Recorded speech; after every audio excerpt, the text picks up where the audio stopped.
Hello, everybody. My name is Badri Narayan and I'm from Bangalore in India. And I've been playing chess for the last 8 years. Only recently I started sharing my games on YouTube, basically uploading my games on the channel and adding commentary like why I made a particular move, why the opponent might have made a particular move, and so on. And in today's game, I'm going to show you two games. Both are rapid games. And uh, these are very, why I chose these games is because I played that with a very high level of accuracy. For example, here it's like 3, 21, 35, 38, 48, 50, 50 moves with an accuracy of 92.1. Um, these things I consider to be my high accuracy games, basically clean wins, and that's the kind of games I'm showing today. Uh, and another reason why I picked these games is because they feature some interesting sharp lines in popular opening. For example, in this one, it's a Scotch game, and the variation and the line which I play is a little bit sharp, where you need to be very accurate in your moves. And I just wanted to show them and maybe get some feedback on what I could have done better and so on. So let's just start the review. Game started with e4, e5, after nf3 and nc6, d4. This is basically the Scotch game. White attacks with d4 very quickly, hoping that black will capture, and after that, it leads to some interesting lines. I always accept this gambit. It's not really a gambit, like the pawn is going to go off very quickly, but I always capture the d4 pawn. And after this, there are two most common moves. One of them is knight captures back, at which point I jump with the queen, and this is called as the Steinitz variation. This is also a very sharp variation and need to be very highly accurate. But in this game, they went with the other option, which is bringing the bishop to c4. The idea is to quickly castle, and even though I have an extra pawn, e file is open for black. Sorry, e file is open for white.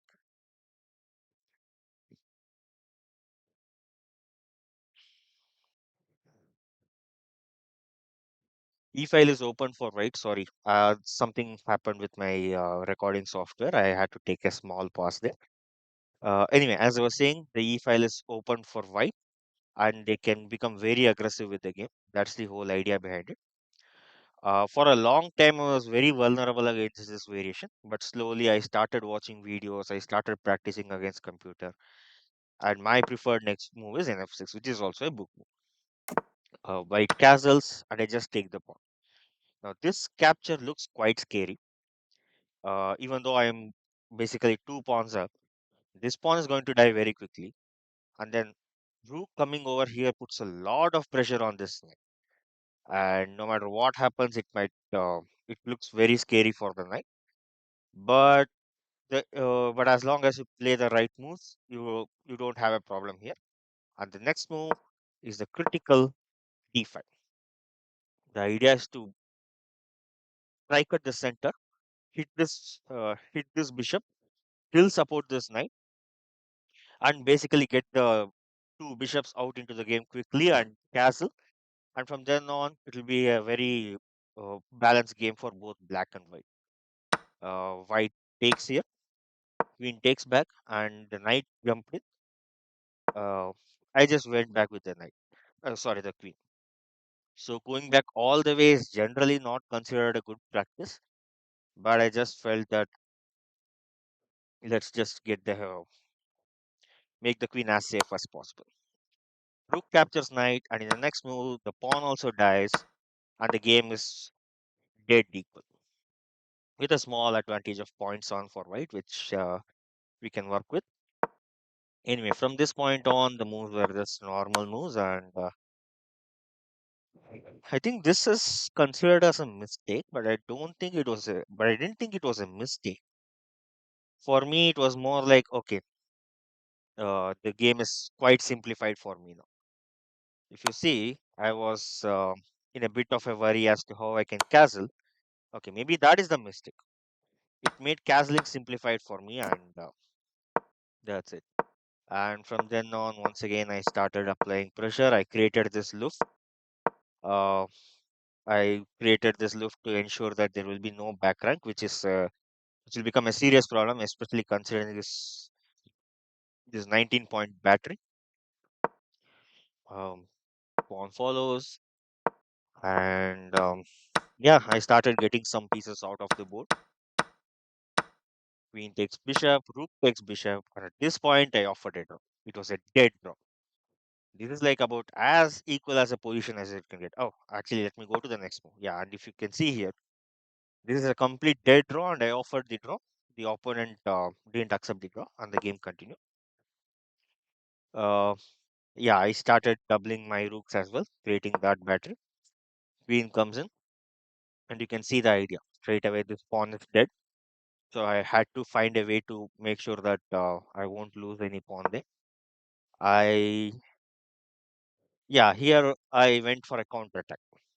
So if he takes this rook and queen takes here, and after all the captures, it becomes an equal. It once again becomes equal, which is why it's still showing 0.0. He brought the rook out.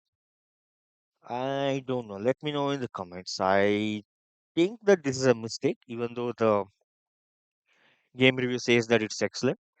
I don't think he should have brought the rook out at this position, but he did. And when I gave the check, I expected him to come back and close the position again. That didn't happen. And then I went for his back rank. I gave the check. I brought the king out of the protection of his pawns. I moved this pawn. Queen jumps there. And here I knew that taking this would be a mistake. And especially after this. Now the idea is simple. The rook can take this pawn. And I cannot take back with the queen because the other rook is covering it. And obviously I can't take with the pawn because the pawn is split. But I knew that if he takes it there, but the issue here for white was this vulnerable king. If he takes the pawn now, queen gives a check and the king is very vulnerable. But I didn't. Of course, I wasn't thinking that I have already won or something like that. There's still a lot to be done here. And he took the pawn, which was the blunder. And actually, when I was playing this, I didn't think it was a blunder because I was expecting that after I give this check, this rook will come and protect. Instead, he protected with the other rook. And the moment he did this, I knew I had won the game. And boom, g5. G5 was the critical move there. The king is completely stuck. King cannot move anywhere. And because the king is stuck, the rook which is pinned to the king is also stuck. And this rook needs to be supported by the queen. So the queen is stuck, and this rook is also stuck. Uh, this was the idea behind this move. And I think after this point, he thought for a long time. No, okay. I thought he had thought for a longer time before this. And suppose he had made some random move, something like pushing this pawn here. I was going to bring this rook out and just kill this rook. That's it. But that didn't happen. Instead, they went with this. It's called as a very strong play, but as we can see from the eval, there is no hope for white here. And I just chopped it off with the queen. And just like that, I was a rook up. And it's still not a very easy end game, especially with three connected pawns, in which one of them is a passed pawn. But I was definitely confident of my chances. I moved the rook. Let's see. Let's just go over. Yep. These were just normal moves. Like I'm sure that obviously the engine will find the ideal follower. But as you can see, the eval never went below 3 in my favor, which means that I was able to find all the good moves. And that's the reason why I wanted to show this game. It was a very clean, very powerful game. And with just one mistake, I was able to uh, take huge advantage here. Um, and like I said, I really think that his real mistake. Oh, I went way back. Sorry. Let's see. Yep. I think The real mistake was this. This is what I felt. He shouldn't have allowed this rook to infiltrate the back rank. He did that, and I think that's the reason. And then it eventually led to that follow up with the blunder. So yeah, this was a game I played a while back, and I was really happy about that.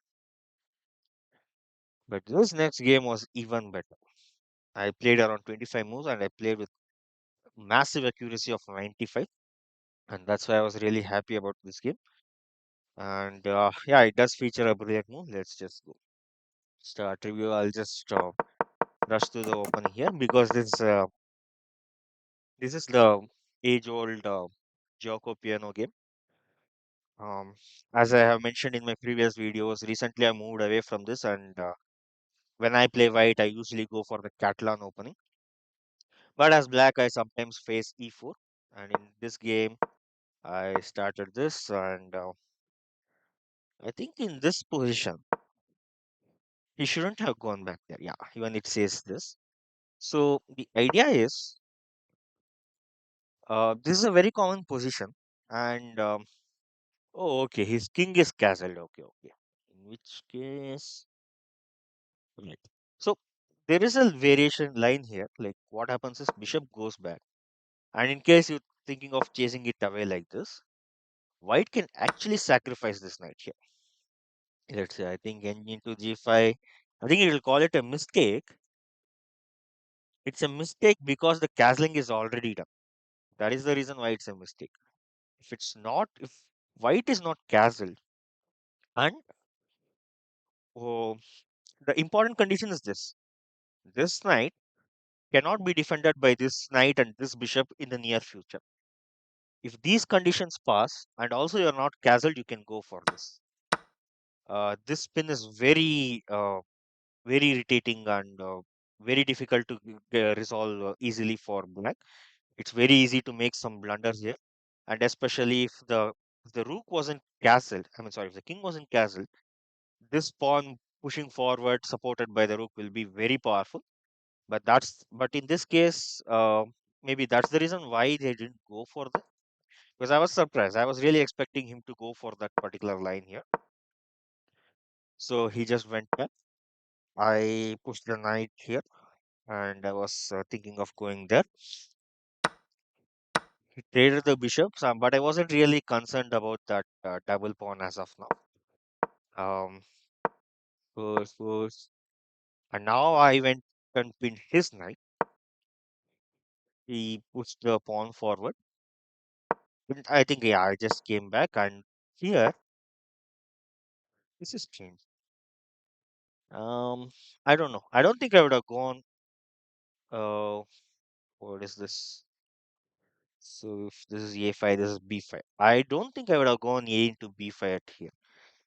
Double pawns is one thing, but isolated double pawns is way worse, and I don't think I would have gone for that. I'm not sure why that is considered as the best move here.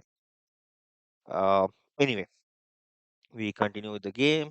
He centralized the rook, and I brought this. And this is something I have mentioned in my previous games.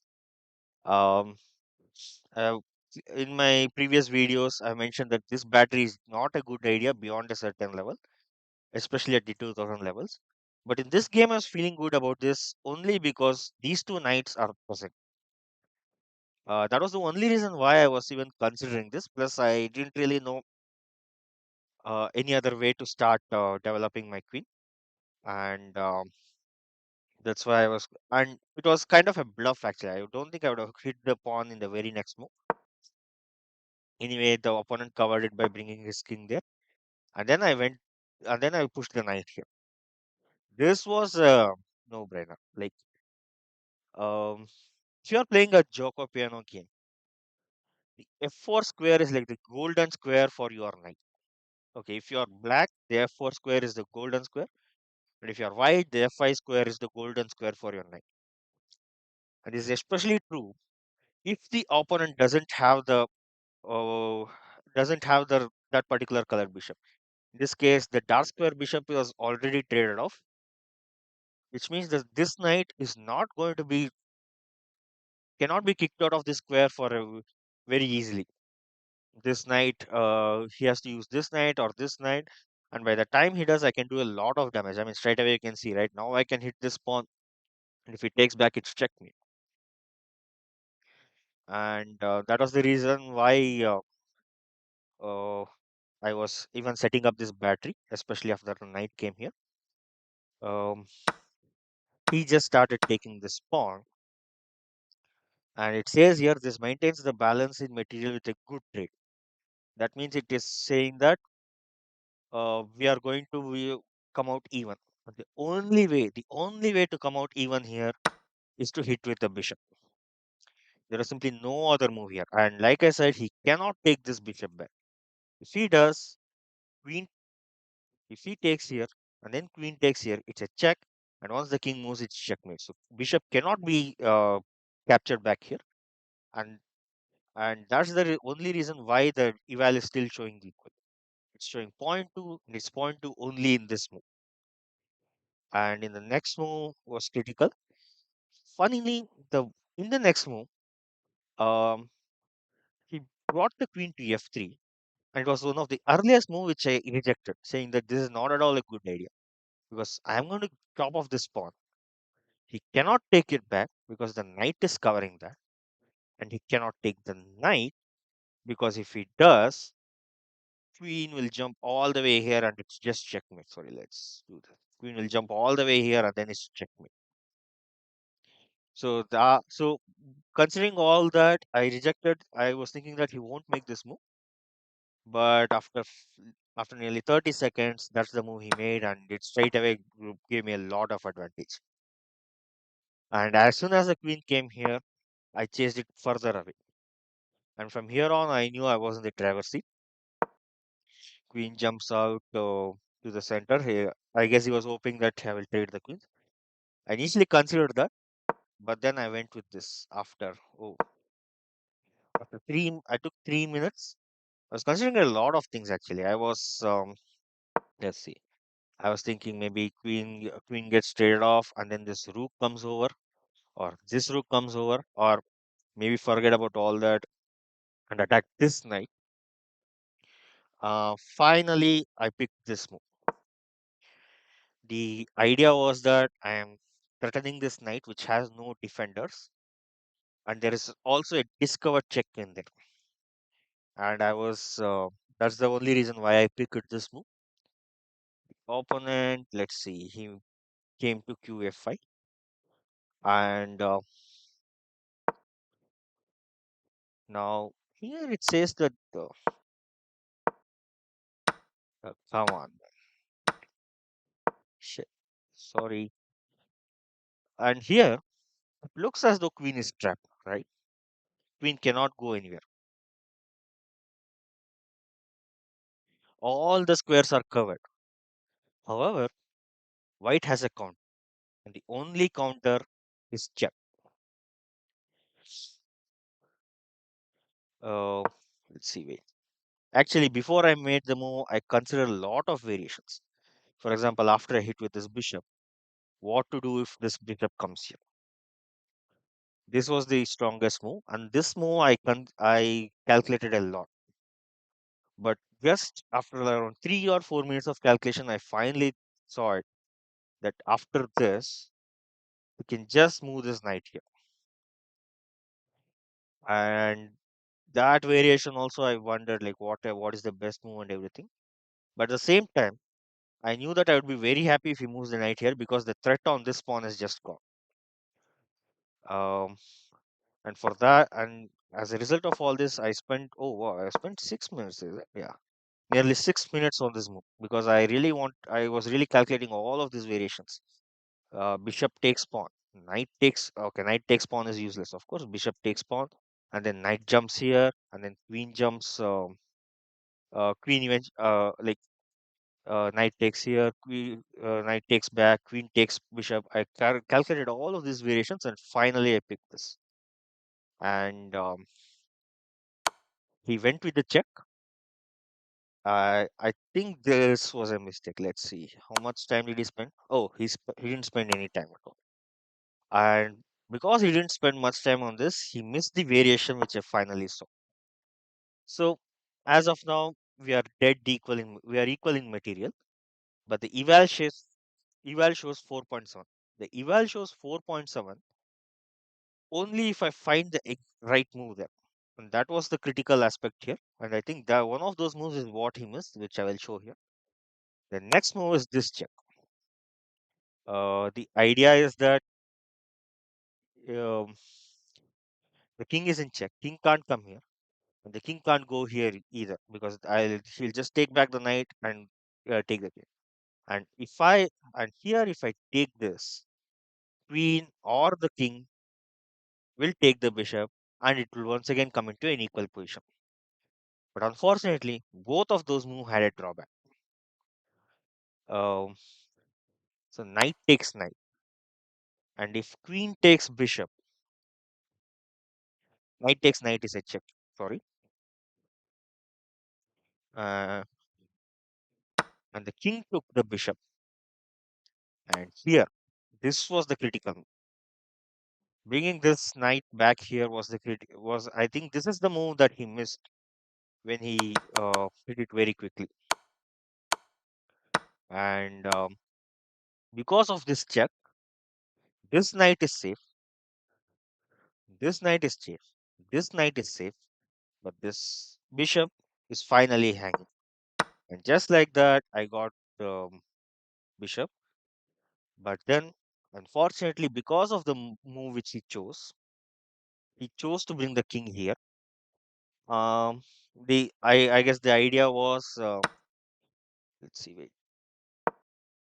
Okay, so the king cannot go here. Sorry, king cannot go here, and and the king cannot go here. The king can go here and here, but then it will lead to the same discover attack.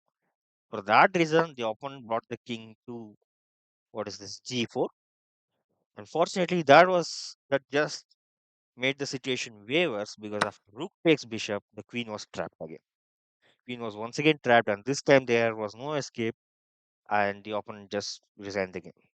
And yeah, I was definitely feeling very good. And when looked at the game review, I saw that the accuracy was also there.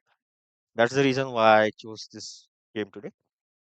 Let me know what all you liked about these games, and more importantly, what all you disliked about these games. Uh, Thank you for watching.